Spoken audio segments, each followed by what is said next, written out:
The Chicago Bears need to stop the bleeding, but they face a Green Bay Packers team that is entering that time of year where Jordan Love gets hot at the right time. And this one feels like it could be messy for a very one-sided rivalry in the NFC North. A lot to get into on today's Crossover Thursday Locked On Bears, Locked On Packers podcast.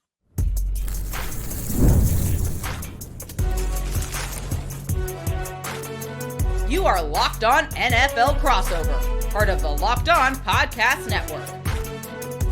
Your team every day. Welcome into this Crossover Thursday edition of Locked On Bears and Locked On Packers. I'm Lauren Cox from Locked On Bears, alongside Peter Bukowski from Locked On Packers, here to preview this first divisional game of the season for the Chicago Bears and kicking off when Jordan Love starts to take some fire here. So we'll kind of look at how bad things are going in Chicago right now, how optimistic they are for things to keep taking off in Green Bay, and whether this matchup will just kind of be more of the same for how this rivalry has gone in recent years. Our Crossover Thursday is presented by PrizePicks. Download the app and use our promo code LOCKEDONNFL to win $50 instantly when you play $5. Peter, you're on the road, so let's start with the Green Bay Packers here.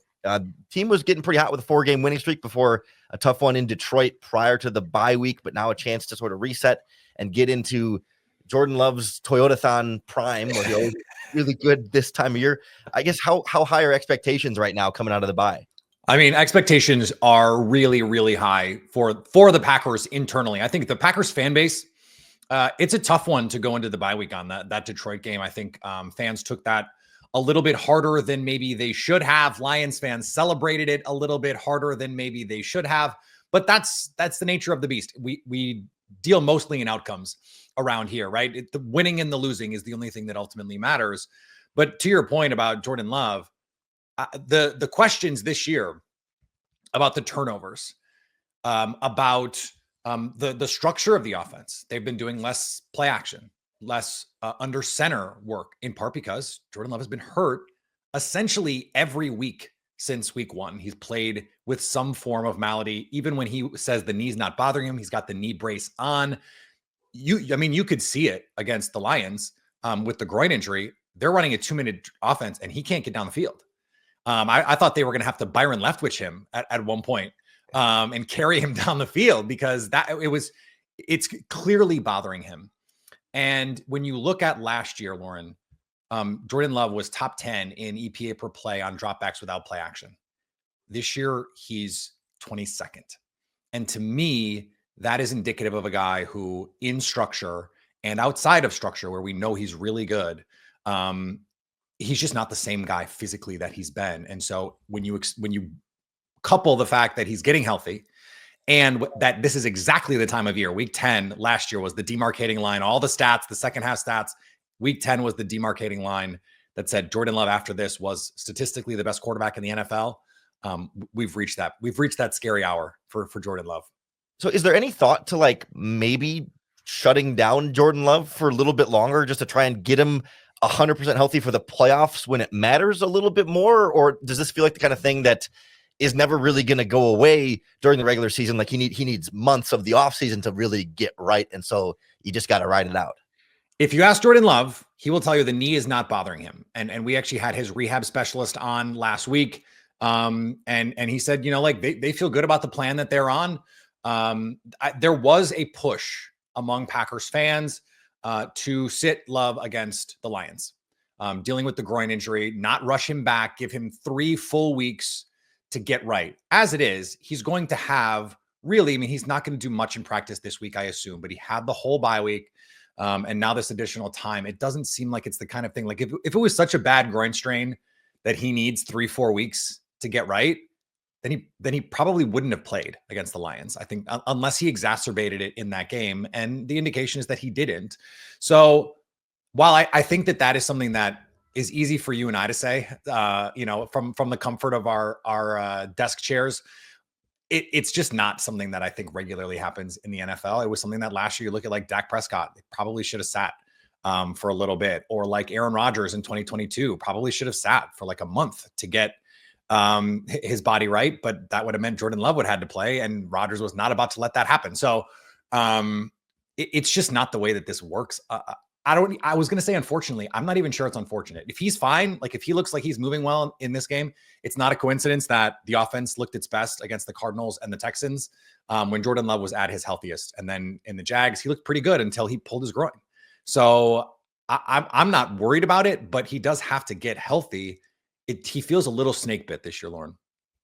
Yeah, that's and I know Bears fans are going, "Oh, boo-hoo! Are you seeing what is happening in Chicago right now?"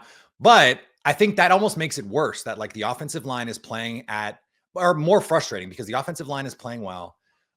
You got more than you even expected out of someone like Josh Jacobs. You're getting this breakout season from Tucker Kraft. Christian Watson has stayed healthy for the first time in his career. And it's like, man, if Jordan Love had just been healthy, this team might have an extra win or two at this point. And that's just not the reality that we live in. What about Green Bay's defense? It felt like they were settling in a little bit there, where they kind of found the right mix of lineup at linebacker and safety and some of the cornerback spots. But then, they were a little vulnerable against Trevor Lawrence a couple weeks ago, and then I guess they played pretty well against Detroit. I mean, Jared Goff did Jared Goff things, but like, how much progress do you think they really have made? And I don't know that it makes a huge difference against this Bears offense right now, but I guess what's your confidence level there? Yeah. The Trevor Lawrence was one of those funny ones because Trevor Lawrence just played outside of his body in the second half of that game. Like they could do nothing in the first half of that game. They lose Christian Kirk and somehow get better. And I think they even lost Evan Ingram at one point. And he's just like, he's throwing a backup tight ends and rookies and just like dotting these guys up, like putting the ball everywhere he wants. And sometimes that happens, right? Like it's not going to happen against Mac Jones, as the Vikings found out last week. But Trevor Lawrence is the kind of quarterback who can do that. I have been begging people, and you can call it cope if you want. Just go back and watch the Lions game, knowing now the ending. I think in the moment, it felt a little different. Jared Goff completed 2 passes beyond 10 yards of the line of scrimmage in that football game. I know that you like, oh, he started 12 of 12 on 3-yard throws. They will dink and dunk you to death. That's what the Lions do. But they scored 17 offensive points. This is a team that had just scored 40 and 50. And so I understand that the rain played a factor, but I actually thought the Packers held them to fewer than 5 yards per play. This is the most explosive offense in the league outside of Baltimore. So I think this defense is trending in the right direction. They did not have Jair Alexander in that game. They did not have Evan Williams in that game. We had an awesome conversation with Evan Williams on Locked On Packers yesterday for Bears fans that might want to go. He played against Caleb Williams in college at the University of Oregon.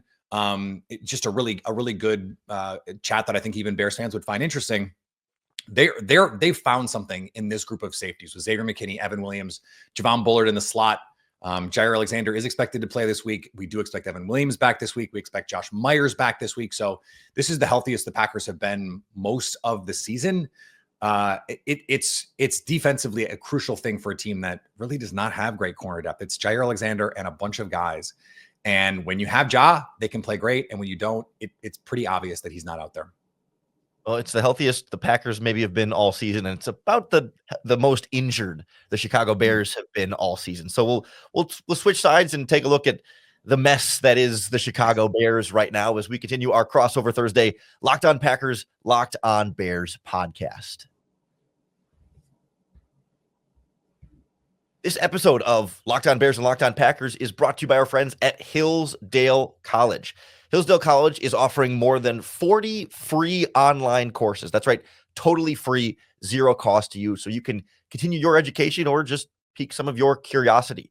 They've got some really cool history classes like the rise and fall of the Roman Republic or the Great American Story. You can also get into free market economics. They've got a classical music class. They've got mathematics and chemistry and so many other cool things you can learn. And all of Hillsdale's courses are self-paced, so you can start whenever you want and tune in wherever you are. Plus, you can go deeper with readings, quizzes, discussions, or just enjoy the lectures. I mean, it's great. It's like all the benefits of higher learning without all of the cost that usually comes with that student loan debt and all that not so fun stuff. So go right now to hillsdale.edu/lockedon to enroll. There's no cost and it's easy to get started. That's hillsdale.edu/lockedon to register. Hillsdale.edu. A Crossover Thursday is also brought to you by FanDuel Sportsbook, America's #1 sportsbook. And right now, new customers can get started with $150 in bonus bets with your first $5 bet. If you hit your bet and it wins, not only do you get the winnings from your $5 bet, but they're going to add $150 in bonus bets into your account. So if you wanted to bet $5 on this Bears-Packers game, right now it's Bears plus 5.5 or Packers minus 5.5 on the point spread. The money line is Packers minus 255 or the Bears plus 210 straight up, and the over-under is set at 40.5 points. A winning $5 bet on any of those or any of your other favorite sports on FanDuel, and you're going to get $150 in bonus bets added into your account. That includes live bets as well. If you get a hunch in the middle of the game, you can check out all the latest stats, view live play-by-play, and so much more, all on the same page where you place your bets. Just visit FanDuel.com to join today. Never waste a hunch and make every moment more with FanDuel, an official sportsbook partner of the NFL. Continuing our Locked On Packers, Locked On Bears crossover podcast, Lauren Cox alongside Peter Bukowski. We turn our attention to the Chicago Bears, who fired their offensive coordinator on Tuesday and released their biggest free agent mistake, signing in Nate Davis on Wednesday. So they're in CYA mode and cleanup mode and trying to desperately turn around a season that, they're 4-5, right? It's not like they're at the very bottom of the NFL, and yet they only scored 3 points against the New England Patriots last week, where it's about as embarrassing as you feel like it could get. And, oh, great, now they get to play the Packers on Sunday. So perfect timing for this matchup, Peter, where Bears had 4 backup offensive linemen last week, and there's not a lot of optimism that this will be the one that they turn it around. Yeah, well, the thing is, Lauren, I always appreciate about you is you are never in CYA mode. You are always going to provide some actual analysis down the line.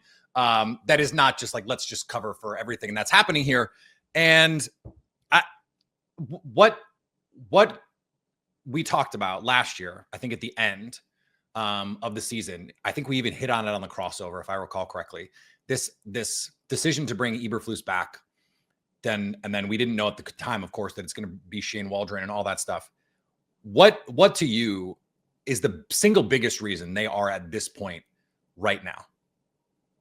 I mean, it is bringing Eberflus back, right? I mean, that's why they're here. But it just feels to me like a organizational disconnect in direction here, right? Like the whole plan was to support Caleb Williams and make things as stable for him as possible and as easy for him as possible. And so then they bring him in and try and make things as difficult for him as possible. They put everything on his plate, right? They let him from week 1. You're calling protections at the line of scrimmage. You're audibling plays. We're giving you the whole gamut, and we're just going to see how much you can handle. And then maybe kind of a victim of his own competency in that way, right? Like the fact that they even thought he could do that is pretty telling about the way that they view him. Yeah, I mean, it's supposed to be a compliment, right? I mean, it's supposed to be a good thing. It's supposed to be like, oh, yes, this #1 overall pick quarterback can handle things. But it's just such a stark contrast to what Drake May and Jane Daniels are doing and being asked to do by their respective offenses, where they said, hey, like, we could keep the training wheels on for a little while and really make sure that you're learning to ride, especially I think in New England, where the supporting cast is not nearly as strong as those other two teams. And for the Bears, it just has never really come together. He hasn't been on the same page with the receivers perfectly. The offensive line has been falling apart. And all of a sudden, what was supposed to be a great landing spot for Caleb Williams has become a disaster. So what is the difference to you? Because we aren't that far removed, Lauren, from, hey, here come the Bears. They blow out the Panthers. They blow out the Jaguars. The offense looks good. What is the biggest difference between that team and the team that we saw on Sunday? It feels to me like a cracking in the foundation of like the locker room of the trust and faith in their coaching staff. And I think it had always been simmering a little bit, but when they were winning, it was fine. But once you have the Hail Mary disaster against Washington, I think that kind of was the straw that broke the camel's back for players that were like, okay, like I can kind of buy in on what we're doing here. It's kind of working. Like I can see the faith, and all of a sudden it's like, okay, clearly things that the coaching staff are deciding are holding us back. Like we as the players feel like our talent is not being utilized properly and not being maximized. And now there's a lot of, inner divisiveness about, who belongs and what, and people are publicly questioning coaching decisions and coming out to the media and saying stuff and leaking stuff. And that's where everything falls apart because Matt Eberflus's whole appeal here, you bring him back because he's the locker room guy. He's the culture guy, the CEO. He's not some defensive mastermind in terms of scheme. Like he's not an idiot as a schemer, but he's not the X's and O's guy, right? He's a locker room culture guy. And now that you're starting to lose that, it's like the movie Office Space. Like, what is it you say you do here? It's not X's and O's and it's not culture. The frustrating part has to be for Bears fans that the defense is still really good. And I know that the run defense has not been as good of late, but you look at the passing defense, the underlying metrics, you just go, hey, if this offense were just like passable, they'd be fighting in the mix for an NFC playoff. And they still are, right? Like if they played like they did against the Panthers and the Jaguars, they could be back in this mix. The problem is, I just don't know how you have faith that happens. I pulled these numbers. I want to ask you what you think the biggest problem is. So the deep passing number, so on throws over 20 yards. This was something that Caleb Williams, beautiful deep ball thrower at USC. They have the 6th most attempts, Caleb does. He's got the fewest completions. He's 8 of 38 on these throws, and he is last in percentage of passes deemed catchable. Only 4 big-time throws. That is also last. This is supposed to be the place where you go, these are the wow throws Caleb Williams can make. That rollout on the run dime from the preseason.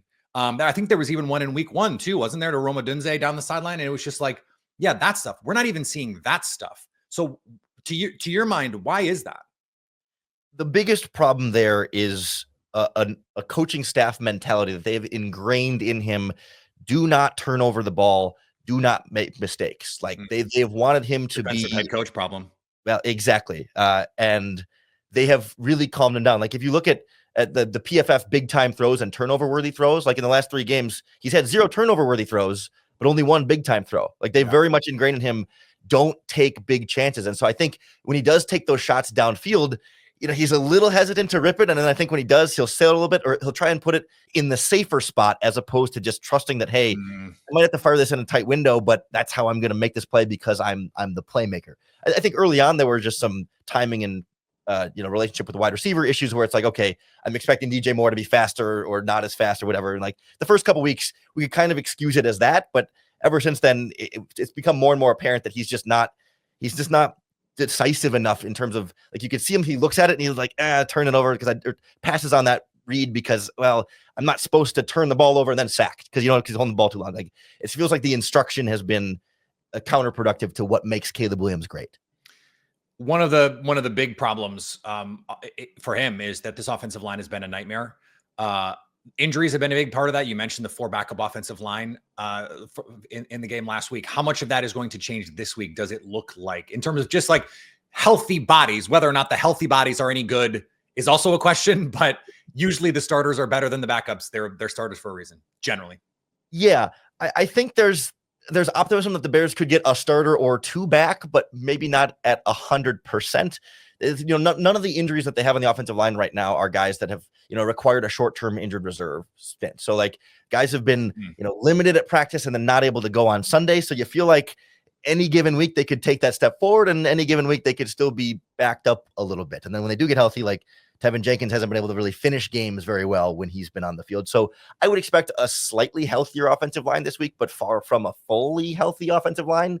And the defenses have found ever since the Washington game that the key to beating this Bears defense, this Bears offensive line, is just blitz and stunt the crap out of them. Just send extra rushers. They can't pass them off. They can't pick it up, and they haven't given Caleb Williams options to get rid of the ball quickly. There's not a lot of hot routes and sight adjustments in the offense. Like that's one of the things that leads to an offensive coordinator change. They just haven't had answers for that, and I expect Green Bay to dial it up and test them once again, regardless of who's out there.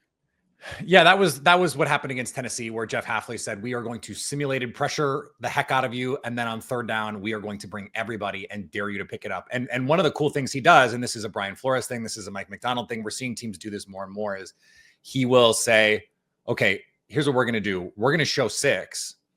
We're only going to bring 4. But in addition to that extra body coming off the corner, we're going to run this game on the other side so that now you really don't know as an offensive line what to do. These defenses are changing protection rules more than they've ever done. And it's really fun to watch unless you're the team that they're doing it against, because then it's kind of a nightmare. And the Packers experienced this against Brian Flores.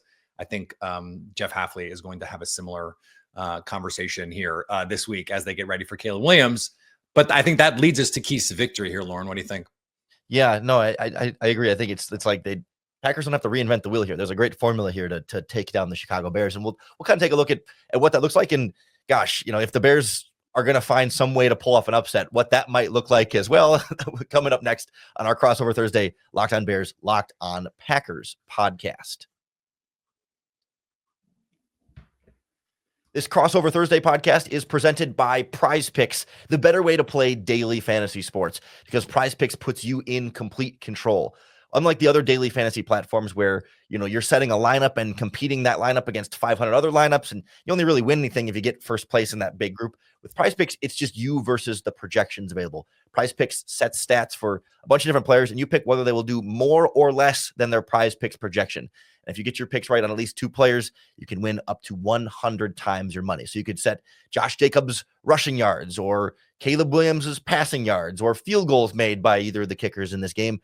Not just this game, though, but all of your favorite sports are all available on PrizePicks. Download the PrizePicks app today and use our promo code LOCKEDONNFL to get $50 instantly after you play your first $5 lineup. Whether that $5 lineup is successful or not, they're going to put an extra $50 into your account when you download the app and use our promo code LOCKEDONNFL at PrizePicks. Run your game. Thanks for tuning in to our Crossover Thursday Locked On Bears, Locked On Packers podcast. I'm Lauren Cox from Locked On Bears, here with Peter Bukowski from Locked On Bears. And our Crossover Thursday is presented by PrizePicks. Download the app and use our promo code LOCKEDONNFL to win $50 instantly when you play $5. Peter, let's start with some Green Bay Packers keys to victory, because that feels like the most obvious outcome here. It's a 5.5-point spread. The betting odds are definitely in Green Bay's favor, but Chicago hoping for a fired offensive coordinator bump, but it moved the line. It moved the line a whole point. Oh, golly gee. They can lose by less than that's a lot. But where do you see the plan here for Green Bay to keep holding this Bears offense down and try and get some points on a pretty good Bears defense? I think the key is no turnovers. That's got to be what they're looking at. And last year we talked about Toyota-thon Jordan Love. Last year in the second half from week 10 on, until that 49ers game when he threw 2 interceptions, he only threw 1 the entire back half of that season. And it came after a game, the Pittsburgh Steelers game, where he threw 2 interceptions in the second half, trying to lead the team back. And to a man, they mentioned that game as the game where everyone on the offense realized we have the potential to be really, really good. Even in a game where Jordan Love threw 2 interceptions. So you go back and you look at Detroit, and he's got the pick 6 that just looks so Mickey Mouse. He couldn't see Kirby Joseph. I will continue to contend that it was still a bad play. No one freak out, but it wasn't as bad a play as it looked on the broadcast angle. Because if you watch the end zone angle, he's like blocked out by Zach Tom. You can't see him. He's little. So that's the key to me is you don't give this offense for the Bears short fields. Don't give them life. Don't give them reason to be excited. And I think that's going to be the key. Now, the dead cat bounce of the OC firing, is this something that you think could be real? I mean, I look at what the Panthers did last year when Thomas Ron was the offensive coordinator, and I go, that seems pretty bad too. So I don't know that you mentioned this on Locked On Sports today earlier in the week. Like, you take the passing game coordinator and elevate him, and the passing game was the problem. So like, what are you really getting that's different? But what do you think for this offense is going to be the key to scoring enough to stay with Green Bay? Well, you look at what Thomas Brown did last year as the Carolina Panthers offensive coordinator. He did put up 30 on Joe Barry's Green Bay Packers defense. Joe Barry ain't walking through that door, Lauren. No, but I don't expect the Bears to come out with some drastically different offense in 4 days with a new offensive coordinator. But I think what Bears fans are looking for from the offense is kind of a vibe change and a little bit of a culture change, where the most damning thing from the end of the Shane Waldron era was at the end of the Patriots game last week. Caleb Williams was sacked 9 times, and he was sacked twice in the final 2 minutes. And the last sack of the game, a Patriots player helped Caleb Williams up and dapped him on the helmet. You're not seeing offensive linemen run over and say, "Oh my God, our quarterback just got hit." Two linemen watched a Patriot do that. They watched. Yes. They just stood there and watched. And so that feels like an offensive players that's just not bought in. So like for the Bears, if they could just buy in a little bit on offense, I think you don't have to reinvent the wheel here. Like we just talked about earlier, the Detroit Lions plan against the Packers in their last game. Throw it 3 yards at a time. Like just make it easy especially if the Packers are going to blitz the Bears a lot and try and test this offensive line. get rid of the ball quickly, make it a dink and dunk thing, and try and run the ball and take so much more off of Caleb Williams' plate. And hopefully maybe lean on your defense. They've been holding teams under 20 points pretty much all season. That shouldn't be too tall of a task for an average offense to try and score 20 points in a game. It just has been all season in Chicago. I wonder if, and I hear you, I wonder if, I think if you're the Packers, what you'd be most worried about is an offensive coordinator change, and the new guy comes in and says, "Hey, Caleb, let's just not worry about it. Let's just go play. Just grip it and rip it." And that in a week, I think it's unlikely, but that in a week, he sort of finds a little bit of his mojo from USC, where he can maybe extend some plays and hit some big ones down the field. I think if, like, let's say the Bears lose this week, let's just say, for instance, and let's say they lose next week.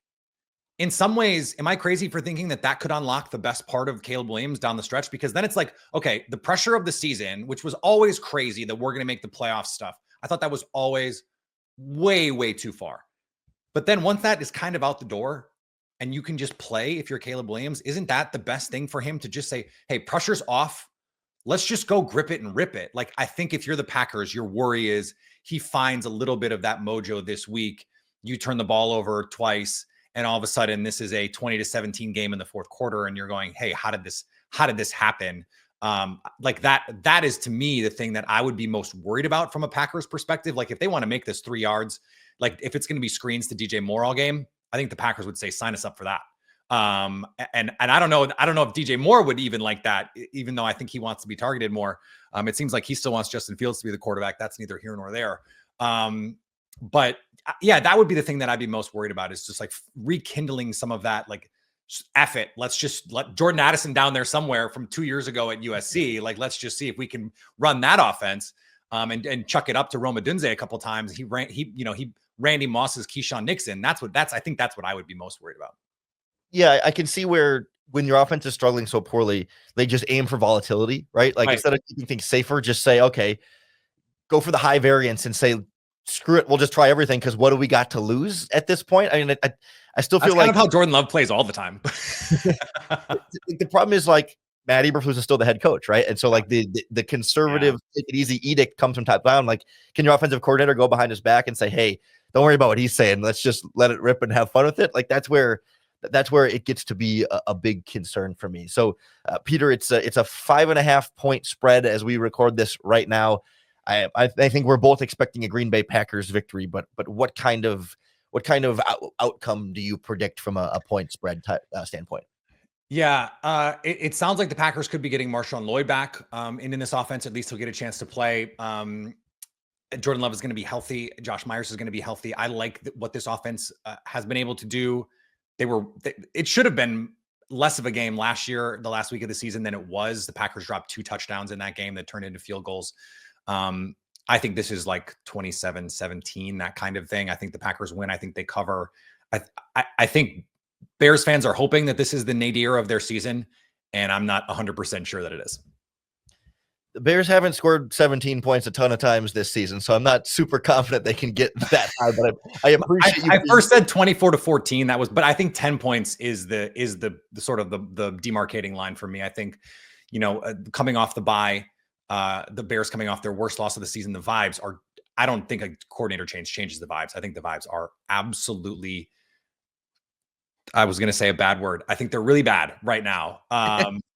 And you could put in whatever expletive you thought I was going to use in there, and the answer is probably yes, unfortunately. So yeah, I think that's where we are. I think this is a 10-point game. I think Green Bay starts to get right a little bit. But I'll tell you, Packers fans when Packer fans get confident in a division rival game, they get nervous. They're like, okay, we should beat this team by 10. That means it's going to be a 1-score game at the end, and we're going to be sweating this out. That is just how I think all fans, frankly, are conditioned to think of this.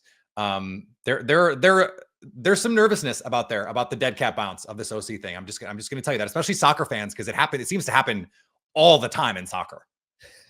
But I hate to bring this up because my fans won't want to hear it, but like, haven't the Packers beaten the Bears 10 times in a row, and you're worried that this time is going to be the one that, like, of all the times to to not be worried that the Bears are going to win. This feels like the one week where you can say, Listen, like, maybe by week 18, the Bears will figure something out and you can be worried. But like, this is as low as the Bears have been in a couple of years right now. I agree. I don't see it. But I think if you're also the kind of person who's like momentum is not a thing, then maybe you think, hey, like, this is fine. But I love analytics. I think those people are wrong. I think momentum is a thing. And I also think it's week to week. It's just different. Like I don't see any evidence that this Bears team is going to play a game where they score 24 points. I don't see any evidence. And so if all I have is vibes in terms of like the reason that they could be better, and I think the vibes are terrible, then that seems like a bad recipe. Like that, I think you're being disingenuous if you think the Bears are, if you would predict the Bears to win. Can they win? Sure. It's the NFL. Anyone can win. Mac Jones almost beat the Vikings last week. But the Packers are better. They're just better. And I think if the Packers are the team we think they are, I said this, the Jaguars game, I said this, the Cardinals game, then you win the game and you win the game comfortably. And I think that's what's going to happen. Yeah. I find myself hovering around like 20-13 Green Bay. Like the Bears are going to touchdown a couple field goals. Packers won't, run away. That would be annoying to Packers fans is what I'll tell you. Say that again. That would be annoying to Packers fans if that was the outcome, unless it's like a late touchdown. Like if it's 20-6 and they score at the end and it's 20-13, then I think that would be okay. But yeah, I think that score would be annoying to Packers fans. Yeah, no, I was thinking like, yeah, the Packers have a double-digit lead for most of the game. Bears get a field goal or too late to try and bring a little bit closer. But I think Green Bay is going to be sweating this one for 4 quarters, but the Bears won't completely roll over. They'll care a little bit more. Is the weather going to be okay? I haven't even looked. I haven't looked either, but looking at my own forecast around here, I don't expect it to be terrible, but I haven't looked like specifically, down. It's going to be nice. It's going to be fine. Well, it'll be nice in the skies. I don't know if it'll be nice on the field, but hey, no matter what happens in the game, we'll break it down for you on Locked On Packers and Locked On Bears. So be sure to subscribe and check out all of our daily analysis of our NFC North teams. Don't forget to come back tomorrow for our Friday edition of the show. I'm sure we'll be at post game bringing you some great content as well. And next week and Monday and every single week, the season rolls on no matter what happens in the Bears Packers matchup. So for Peter Bukowski from Locked On Packers, I'm Lauren Cox from Locked On Bears, and we will talk to you again tomorrow.